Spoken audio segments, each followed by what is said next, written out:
All right. It's always humbling and embarrassing at the same time. So it's an honor to be here, to look out and see so many people that are such a positive role model in our community, people that I've worked with for a number of years with the Vikings, people that I've known for the Twins in the Wild. It's just a fun time for me to be here on many different levels. And I didn't know about PCA until I was sitting in one of the workshops about 2 years ago, and I was going to coach baseball for Minnetonka Baseball Association. And one of the requirements to be a coach not only is a background check, a thorough background check for me specifically, concussion training, which I think is great, and the third one is the Pca Workshop. And I was probably just like everybody else walking into that workshop thinking, well, I know everything about coaching because I've been playing football for so long, and I've had all these coaches and these great coaches that have taught me all these things, and I've at that point already coached youth sports for a few years, so I know everything. So I'm gonna go in there and just kind of tone out and not listen. And when I got there, I realized just how absolutely ignorant that was, because I learned so many good things, so many things that I could really help bring to the kids, take myself out of it, and realize that there's kids that don't get it like the other kids. There's kids that aren't pushed at home. There's kids that don't really know about the game of baseball that I was coaching. There's kids that don't maybe care to want to be there, but they really need it, and their parents know they need it, so they're there for a reason. So I kind of learned different mechanisms that I could use as a coach that I really never thought about. They were probably coached to me over the years, but when you're playing, you don't really think about those things. You think about, well, I'm just going to go play, do my best, and work as hard as I can, and that's just how it's going to go. And when things sometimes come easily to you, you forget about those things that maybe the kids that it doesn't come easy to. So first of all, the workshops, whoever's putting them together, I know Joel's doing them, they work. They're very good. They're excellent, and keep doing them and get them to me as many people as possible. And I've now become an advocate for those workshops and the other things that I'm doing. So a little bit about my background. I grew up in a small town in South Dakota, Mount Vernon, population about 400 people. And in a town like that, as many of you guys that grew up in that area, sports are the lifeblood of those communities. Friday night sports, the lights are on for football, everybody's there. Your team makes the state tournament, the town is gone. They're going to the state tournament. Baseball nights, we have an amateur baseball team in our small town, everybody's there. And it's about winning and losing from the moment you start. I can remember T-ball, I'm 5 years old. If I hit over the outfielders, I keep running until I hit home plate. So when I came to Minnetonka baseball, when my oldest daughter was, I think, 5, and they make them stop at first base, even though she hits it to the outfield, I was like, wait a second. I'm reading the rules, and I can't be reading them right. There's no way. If she hits it to the outfield, she's got to get a home run. That's just how it works. And then my mom comes to the game, and my mom's like, why'd she stop? What is going on in this league? What are you doing to your kids, my grandkids? And it's that competitiveness that obviously got me to the level of playing that I got to. But it's this new understanding, at least it was new to me, that it's okay for it to be like that, because there's lessons in that. And when you grew up in South Dakota, it was about, and this is not a right or wrong way, but it's from the start, it's about if I can hit the ball the furthest and run on the bases the fastest, I'm going to get a home run, and that's great for me. But what about those kids that are out there chasing the ball? What about those kids that can't do that, right? And there's always going to be a level of separation as you continue to kind of grow through sports, but it's nice to be able to start at that level playing field to give everybody that base love for the game that we all love. Growing up, I had so many positive influences that really made sports fun for me. And in a small town, it was hard for me to kind of think past that small town and what that sport could give me. It was hard for me to think past the scope of, can I go play college athletics, Division I athletics? Can I go play pro, which was my goal. And so I had a great mentor of mine, Eric Denning is his name, and he was my baseball coach as a youth. He ended up being my basketball coach in high school. He's now the athletic director of Mount Vernon High School. And we're back there a couple weeks ago, put on our first ever track meet at our small town with a new track that they funded and put up, and they just do an excellent job. But what he did for me was he taught me the game. And what I mean by that is not taught me the game of baseball or basketball. He taught me how to play and how to compete. He taught me how to put everything into something. He taught me how to, this is my favorite line, is become a crybaby. Have you earned the right to be a crybaby? when that game is over, when that season is over, when that sport is over and you're moving on to the next one, if you're sitting in the locker room with nothing left in you, you're crying probably around your buddies because you put everything you had into something. And sometimes you failed. Most times you probably failed, right? There's one team that gets to be the champion. And you put everything into it. Did you earn the right to cry? And if you didn't, it means that you didn't pour every last thing you had of your body, of your soul, of your heart into that sport, into that moment with your buddies, with your teammates, and give it everything you had. Like, to me, that's just life, right? That's work, that's your family, that's being a husband, that's being a wife, that's being a brother, it's being a son. Put everything into it, because if you're putting half something into it, you're going to get half of something back. And he taught me that. He taught his practices that way. He had an expectation that when you came to practice, you came for each other, and that meant pushing each other, and that meant making each other better. And, you know, we kind of get caught up, I think, in this day and age of the winning and the losing. Because the thing about winning and losing is there's far more lessons to be learned in losing than there are in winning. And I'm of the belief, especially now that I've become a youth coach, I just had a game this past weekend. My 6-year-old daughter plays baseball, and they run off the field. There's no winners and losers. We don't keep track of runs. But they want, did we win? First question they ask. Every game, did we win? So, okay, we technically didn't win, right? We're not keeping track of runs. But these kids really care, because when they come to practice, they work really hard. I have a group of 6-year-olds that, like, they really get it. But of that group, I have a couple that are really coming up. They need their confidence to be better. They need to be brought along with the rest of the group. So I get to see these kids that maybe don't get on the level of the other 7. I get to see them grow in an environment that I'm trying to produce for them, to be confident, to be positive, to be a great environment for them to learn the game, to kind of catch up to the other kids that may be a little bit better than them. But that's up to me as the coach to provide that environment. That's up to me, to the coach, to create a practice to put those kids in a position to succeed. And then to do it when it matters. To have the confidence in those kids to put them at first base when I know there's going to be 3 balls coming at them that inning, to see if they can catch the baseball. Because when they do, to see their face light up and glow is worth it, right? But it's got to be up to the coach. You can't be the coach that's saying, well, I can't put Tommy at first base because Tommy's not going to catch the ball. I got to put Phil over there because he's going to catch everyone. We got to win. That's where the win at all cost thing that we're trying to get rid of in sports and youth sports has got to go away. We have to put kids in positions to not fail, but to succeed. And sometimes that means maybe we don't win the game. But going back to my story of, did we win, coach? So I said, okay, what's the hardest thing in baseball, youth baseball, to coach? It's in the field, right? They're playing in the dirt. They're in the outfield. They're hitting a knee. You know, they're kind of looking around. Their hat's turned around, which drives me crazy. Put your hat on straight, right? It just drives me crazy. So, you know, I'm on them all the time. I have my assistant coach, and we've coached together for a number of years. So we kind of know what each other was going to say. You know, put your hat on straight, Tommy. Stand up, Billy. You know, I mean, we have to keep these kids on it, because in the field it gets a little bit boring for these kids, right? That's where baseball sometimes is tough as a youth. So we make it a game about how many outs can we get, right? So we create a game where every inning, even though if we get 6 outs in an inning, you know, we don't run off the field like, hey, we got 3 outs. You know, it's not that kind of baseball. Everybody gets a chance to hit. We play station-to-station baseball all the way around. But we make it a game where these kids want to play the field more than they want to hit. And let me tell you, that's a challenge.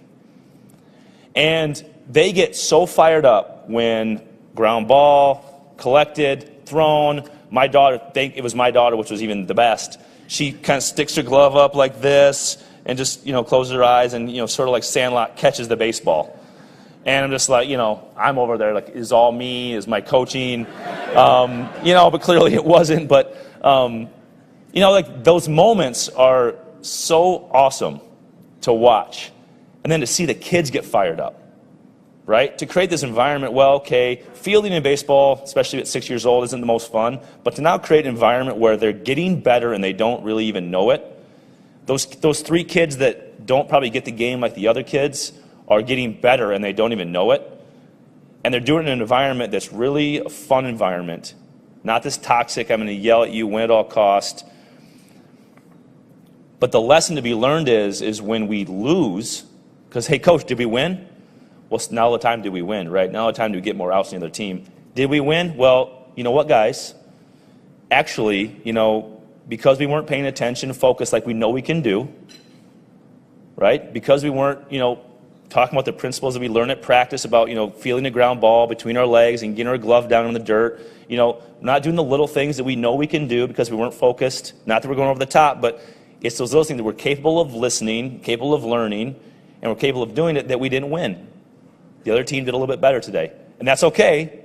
That just means we have a chance to get better next week at practice. We have a chance to get better at a game next week. There's so many lessons to learn about coming back, learning something from what happened, right? And then taking it to the next level and getting better. So if you look at your little pop-up on the table, it's the Elm Tree of Mastery. And this is something that we learned in the workshop. And I find it to be very useful. And it talks about things that you can control, right, in youth sports. So it's E, effort, right? So when I talk about sports, I don't talk about 6-year-old baseball. This is sports at every level. This is NFL right now. This is Major League Baseball. This is wild hockey. This is the NBA. There's a few things in your life, even in your business life, that you can control that nobody else can influence you, right? You can always control your effort. You can't always control everybody else's effort, right? But you can control your effort, which then as a leader or as a captain or as a part of the group will rub off on somebody else. Your effort, your enthusiasm is just going to become toxic to them. They're going to just drink it up. So control that. Control that with your team. Control that with your individual life. Control that with what you're doing at work. Control that in youth sports. Focus on the effort. Not necessarily the outcomes. Focus on the amount of effort they're putting into it. And this might come off as crazy, but I have kids when we're at practice and they're not listening and they're kind of being rambunctious. They're kids, right? I make them run, right? Sounds terrible. But all they need to do is run and get it out of them, right? Because they want to listen, they want to be there, they're excited to be there, so I make them run, so they'll post him back, right? Sometimes a lot, but not that much. The parents love it because they come home tired and they go to sleep and away we go. But the L, learning and improving, right? We're going to get these kids at different levels, different stages. And when we learn and improve together, we're going to have some kids that are here when we start, some kids that are down here when we start. Not that we're trying to balance the playing field. We're trying to bring those kids that are down here that maybe don't understand the game. Maybe they don't have positive influences at home. Maybe they have the neighbors driving to practice because their parents don't care they're in baseball. They just sign up to get them out of the house. We don't know where these kids are coming from, right? We have no idea. And they're not going to be Major League Baseball players. There's a really good chance of that. But what that sport can do for them, for the positive outlook, for the mindset, for the way it can kind of impact them positively in school, at home, with their friends, all comes down to how you can handle that kid in their practice, in the games, the feedback you can give them, the confidence you can give them. It's all up to you as a coach. We have a huge wager on this. And mistakes, mistakes, right? They're going to happen. These kids are young. They care about it. They want it to do good. There's no other way to describe it than the fact that that kid wants to make that play or do that thing more than anybody else that's watching that game. And as frustrating that is as a coach, as frustrating as a parent, to look at that kid and be like, man, he just wants to get that ground ball, make that throw, and have that kid catch it. That's all he wants, right? But it's not going to happen all the time. Let them make their mistakes. Learn from it. I know for me as an athlete, I made so many mistakes. I've lost more games than I've probably won. I certainly didn't win any championships in the NFL, and every season ended with a loss, right? Whether it be in the regular season or playoffs, I didn't end with the title, right? But every year, right, you come back and you learn, okay, how can I become a better teammate? How can I become a better player? How can I become a better person and make our organization better, right? Bring everybody up. Pretty soon, in my 5th and 6th year, now I'm a captain, right? Now I really got to lift people up. My role has changed. So those mistakes I've made throughout my career end up kind of becoming who I am. Now the fact, can I learn from them? Can I grow from them? And aside from effort, the other thing that often gets overlooked because it's a simple word that we often talk about, but we rarely think about, is our attitude and our enthusiasm towards what we do. right? It's something we talk about, check your attitude. My daughter's always mouthing off sometimes, right? So check your attitude, okay? We don't need to hear it today. But there's a way you can make that positive, right? Just like your effort and your enthusiasm towards what you're doing. It's one thing to show up to the PCA meeting today, but it's another thing to show up and be involved, right? To really listen, to really take something from it, to really become ingrained in what we're doing, to really learn about the elm tree of mastery, and take it back, to teach other people about what we're doing and why it's a positive thing. And it's your attitude towards what you're putting into anything. NFL football, or your day-to-day life, or your work. Put your best foot forward all the time. It'll make yourself a better you, you'll be happier because of it, and you'll have a lot more fun. So that's all I got this morning. I think Kelsey's got a couple questions for me before I get off the stage. But thank you guys very much. I'm going to have you take a seat. We're going to pick your brain here for a minute. We have a couple of questions that we want to ask Chad about his experience and what made the difference.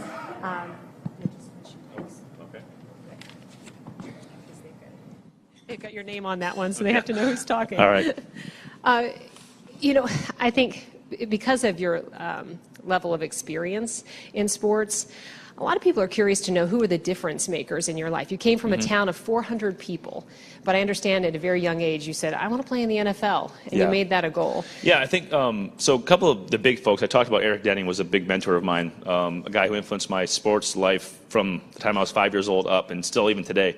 But people I didn't talk about in my speech was my parents. So the interesting part about my parents was as much as they grew up in an environment in the 70s of win at all costs and we were there to win. And, when I was in sports, and as long as I gave my best effort, they never had anything to say. Whether it was be a lose, if I'd have showed bad attitude or bad sportsmanship, they would have piped up and said something right away. But obviously that wasn't what let it happen in our house. So I would say my parents and how they approached it for me, they let it be fun for me. They let me make my own mistakes. They let me learn from those mistakes. And then after learning from those, you kind of grow and you know what not to do. You know what to do. You know how to have your own success. So I would say that, and I have two older sisters that made me tough. So that was We've got a picture of your sisters up on the screens, too. Yeah, so my sisters are on the right. That's me as a string bean in high school. Look at that kid. Unbelievable. But I have two older sisters that, they say brothers are tough, but man, you should have two older sisters. So I tell you, they shaped me in a lot of ways, especially my football life. All right. What about working? Because you grew up on a farm. Yep. So work ethic on and off the field, did that play a role too? Yeah, so I kind of grew up in the world of summers are the worst season because there's no place to hide from Dad. I can't go to school, and which was the worst. He can get you from sun up to sundown, and in the South Dakota sun, that's a long day. So it was you go to school, you go to your practice, you get home as soon as you can. It wasn't you hang around the weight room, you go to your buddy's house and hang out. It was you get home, you get your chores done, because if you didn't, you're going to be out there and they weren't going to be done by somebody else. So you got them done. And there's a lot of mornings where you're up at 5 a.m. loading pigs before school, which means you go to school smelling like a pig, which if anybody's been in that life, anybody out here is a pig farmer? No takers on that one. So we had farm week at my high school. Yeah, so you understand. Everybody smells. Toothpaste does get off pig smell, though, by the way, if anybody ever is in that situation. So. And did you continue to grow even in your 30s and in your professional career? I mean, were you still learning things about the game and about yourself in your last season with the Vikings? Yeah, I think the one thing that I noticed was coaching changes. So when Coach Zimmer came in, we really changed philosophy. So it kind of showed and proved that you can grow. At that point, I think I was 30 or 31 when Zimmer came in. And I think what that did for me was it really revitalized my want and need to prove my worth, prove myself, prove to myself that I could still do it at a high level, and now prove that I could do it in a different scheme, a different system, and a different role. And so I found that even in sports, and you've done it for a long time, and there's certainly people who have done it longer than me, but when you're in sports for a long time, you kind of become just like this habitual person. Like every day you do this, you do this, you do this. Well, then when something comes in and kind of loosens you up and breaks you up, say, wait, hold on a second. Now I got to find my footing again, right, and kind of figure out, okay, how do I navigate these waters? And with Coach Zimmer, that's an interesting topic. We could probably spend a couple hours talking about the Positive Coaching Alliance with Zimmer. He should be here, actually, this morning. But he's a demanding person, and for me, I was a leader and a captain, and I wanted to be a person that he could look to say, this is the guy that I want people to be like. So I needed to earn that trust over again and do it again, even though I was going to my 9th season. and relearn that. And it was a great challenge. I felt like I accomplished it, and I had a great time playing for him, and the challenge was definitely there. It was fun. What do you make of youth sports today? Do you feel like we're in a good place? Where you've been on the coaching side and you already have kids playing in these leagues. So are we in a good place? Where are we headed? I think it's, we all certainly have seen those stories or those videos of parents going off on refs or whatever. I've actually seen a couple of them firsthand. We were at a basketball tournament a couple weeks ago with my daughter's in 3rd grade. We're at a basketball tournament, and there's this woman. I'm coaching this bench, and there's another game going on over there.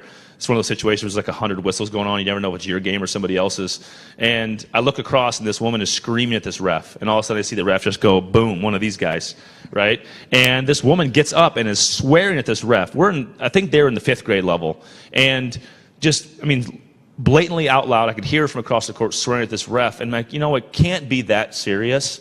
So, you kind of see those things firsthand. You realize, wow, that's crazy. Right? Because to get that intense and that worked up over a situation where maybe your daughter isn't winning or maybe it's not going their way, maybe they missed a call, right? Heaven forbid somebody missed a call. So I just think it's always a good thing to see that happen. Everybody that witnessed it was like, whoa. And I think it kind of lets you check yourself, like, okay, you kind of, how am I doing?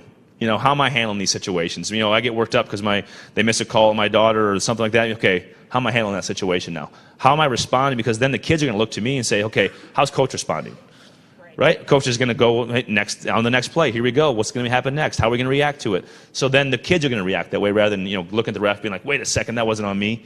So I just think it provides us constant examples of what not to do. And I think, to answer your question, though, in a circular way, I think we're in a good place. I think we have a ton of opportunities for our kids, but it's up to the coaches and the parents to shape that for them, right? And sometimes we're not getting those positive influences that are doing that. So I think it's just a continuing for us to talk positive about things and situations these kids are going to be put in, and it's up to us to kind of shape it, and we have to continue to work on that. Any concern about ethics? And I'm just starting this as a parent, so my son is in a travel league, and I'm the team manager, and I realized last week that I have to bring a binder full of birth certificates to the first tournament for 10-year-olds to prove that they're 10. Yeah. I didn't realize that was a thing. Because somebody somewhere, right, did something where they brought a kid that was too old and they probably weren't supposed to play in that league. That's just the reality we're in. It's the same reason though that we're having the Pca workshops. That's why that's why this is a perfect breakfast for what we're talking about, because this room and these folks in this room who are talking about these situations positively and trying to rework it is the reason why things are going to get better. So we're kind of on the groundwork here with the PCA of changing that mentality, and that's why we need to be involved in more leagues.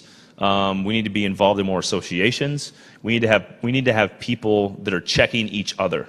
If I see a coach out of line, I am without question to go over there and check that coach. Without question, because I know the principles. I've been around enough youth sports to understand what's the right way to do it. And I think we need to have other people who are empowered to do the same thing. Wait, real quick, we have a cute picture of one of your daughters up on the screen in a catcher's it's outfit. Beckett. Yeah, Beckett's my 6-year-old. Yep. She's playing baseball right now. Yeah. Now, we talked about your parents, but you and your wife have probably had this conversation, or at least you've thought about it. What kind of parent will you be out there as your kids continue to grow? She ran track, so she also competed at a very high level. So you guys you're very competitive, and now you have these 4 daughters. And how will you go about this as parents moving forward? And we've got some pictures of you guys up too. Yeah, my wife ran track at the University of Iowa. She was a captain there, and she was from a family that all 3 kids played Division I sports, in different sports. So they are highly competitive.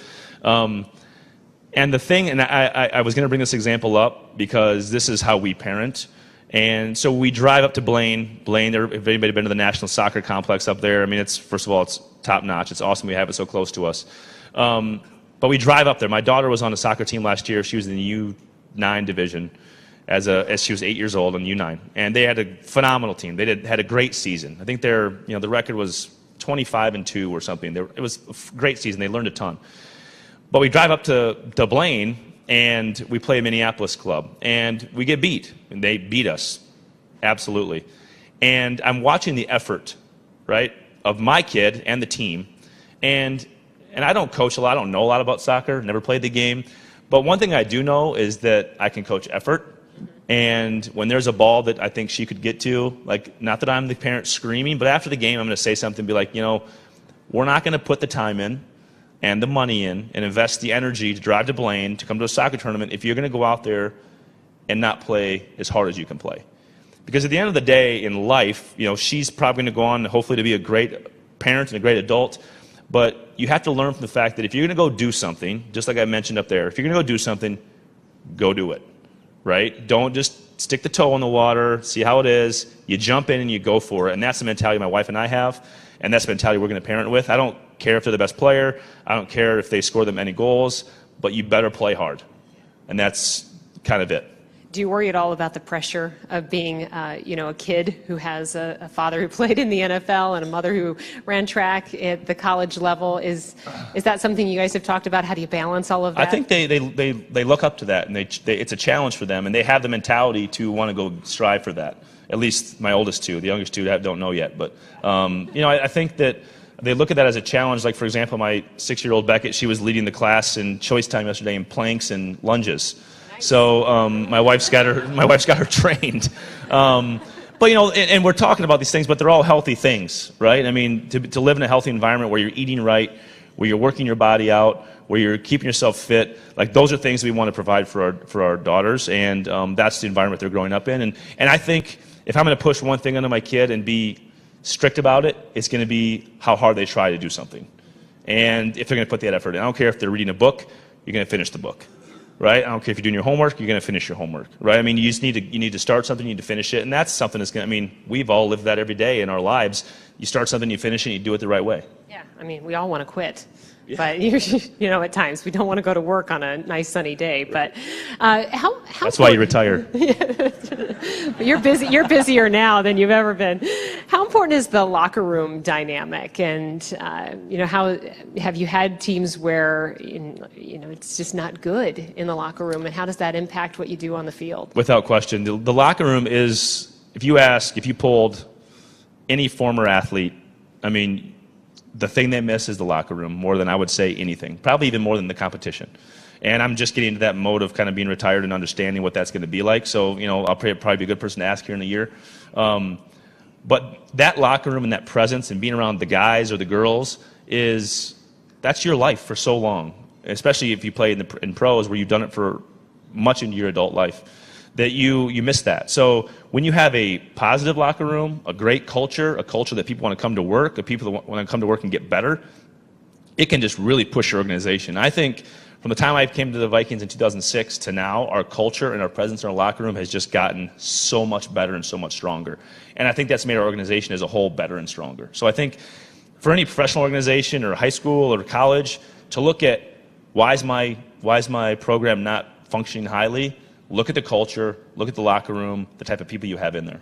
Is that something you could also bring to youth sports, like the dugout or the sidelines? Absolutely. I think it's when you put your kids in an environment where they're having fun and they're coming to practice and looking forward to it because they're being around good kids and they're not going to come and the coach is going to take care of them. They're going to work hard, but they're going to have fun while doing it.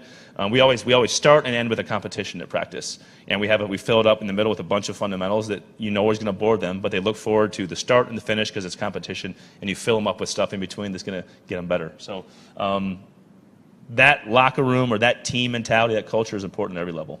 And coaches, have you had coaches along the way that were more bark than they were, that their bark was worse than their bite? Yeah, so my high school football coach was certainly that way. I mean, he was the guy who was going to get after you. He was going to grab the face mask and get in your face, but not I say that, but not in a negative way, because he was always there to always have your back. And he was the kind of guy that if you weren't doing things the way that you were coached, if you're going to go out there and be rogue and do your own thing.